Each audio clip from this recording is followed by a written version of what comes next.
Ang ako message says, Pandra, mubo ra kajud karadya mga 20 minutes or 30. Okay na.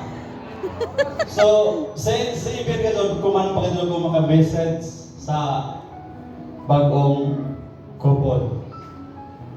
Ay kasagaran sa ako mag-prayer. So, ako paningkamutan based sa ako kasinatian sa ako kaminyoon. So once again, mapasalamaton ako ng dako nga diin taghatagan kita nan maradyaw na panahon sa nan extension another sa ato kinabuhi kumana adlaw iban sa atong bagong newlywed. Ninlabaw sa tanan, anak ko sa ako na pagdaisan sa pamilya bidua nga diin very support na taghatag nila bisan sa ila pamilya both side sanan ako ra kan isahon dako sab namo na pasalamat na mga sponsor kay diin ijo kami nagpili Marvin and Rose Ann.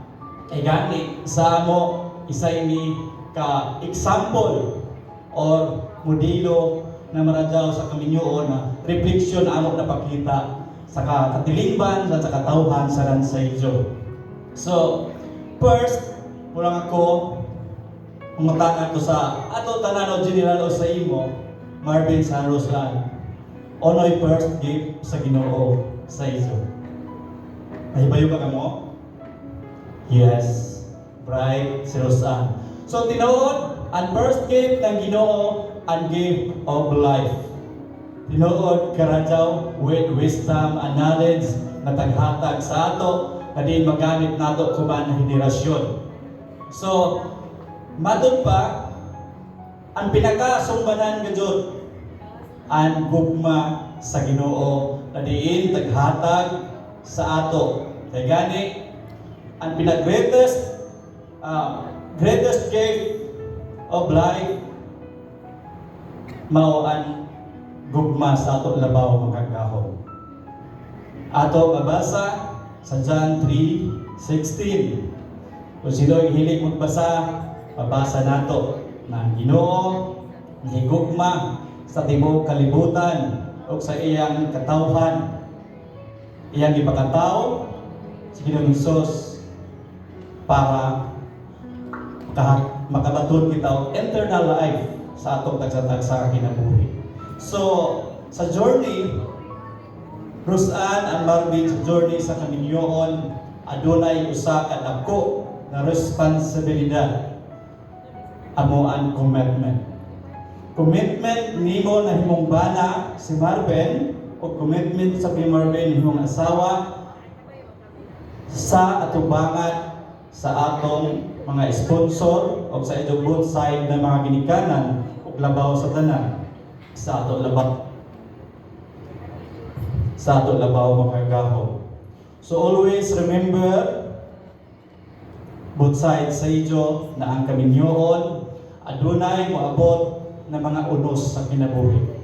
So dinhi musuyod ang isa ka strong foundation na marriage is love.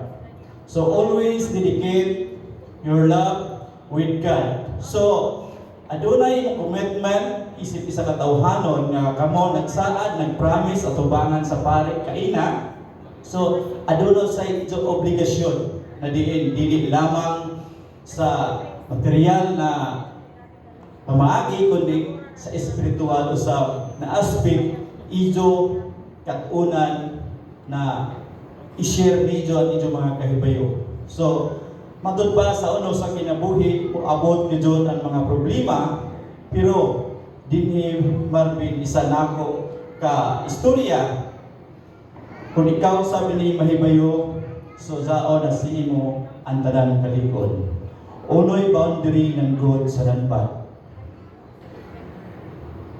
Ano ba yung boundary ng God sa nanbat? So sa tinud-anay, Marvin, ang boundary ng God sa nanbat, the word decision. Tinuod dili.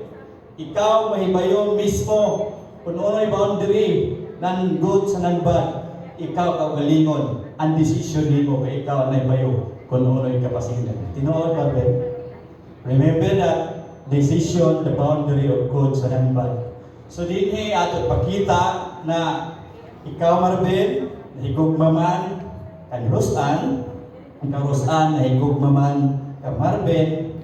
So mas blessing pagado na kamok madawat nito. Higugmaa ang ginikanan Marvin ni Rosan sa pamilya rin. Ika sa Rosan, higugmaa ang pamilya ni Bidua.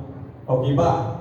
Din iban sa ila pamilya. So, ini na mga message isa kasumbanan na diin sa kaminyoon dili lamang na puro kalipay kundi adto sa moabot na unos no pagaandaman nimo ikaw magmalig-on.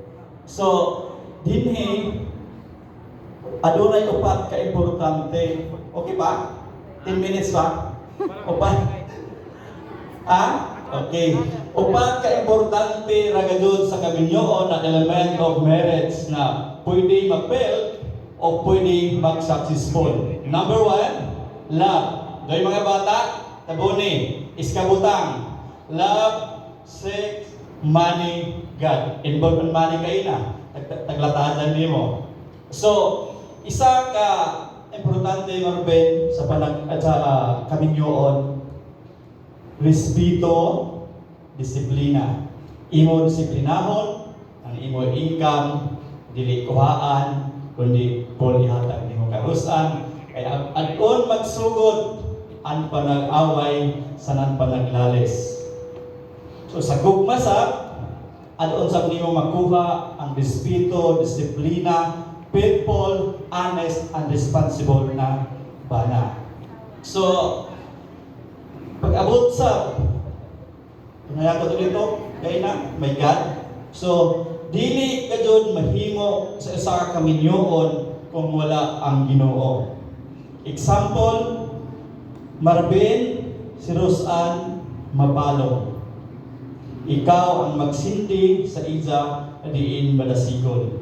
Example sa ikaw Marvin, yung mapalong, kapag tuong ato sa Ginoo, ikaw Rosan, ang magsindi ka Marvin na ibalik sa Ginoo. Example, kung kamo duha mapalong sa pagtuo, asa man mo mo? Magkabuyag Ginoo. Kabuyag na daton. So sa tinud-anay, kung mapalong si Marvin, mapalong ikaw, adunay nagsiga, nakandila kanina sa simbahan, represent is Christ. So, musinti ka mo dito para masindihan, magiyahan ka mo para mahibalikan ng Diyos pagtuo. So sa kaminyoon, aduna ka Diyos ang triangle. Ikaw Marvin, isip husband, wife, then and God. Then, ijo na hunaon na ang tanan ijo tagbuhat, isip isa, kaminyo ni na henerasyon. Ijo didikit, and ijo hago, kasing-kasing, huna-huna. Aron kamo magmalampuson, magmalambuon. And once again, in nakataason is almost 15 minutes. Congratulations and happy new couple, Mr. and Mrs. Bidua. Congratulations once again. Thank you.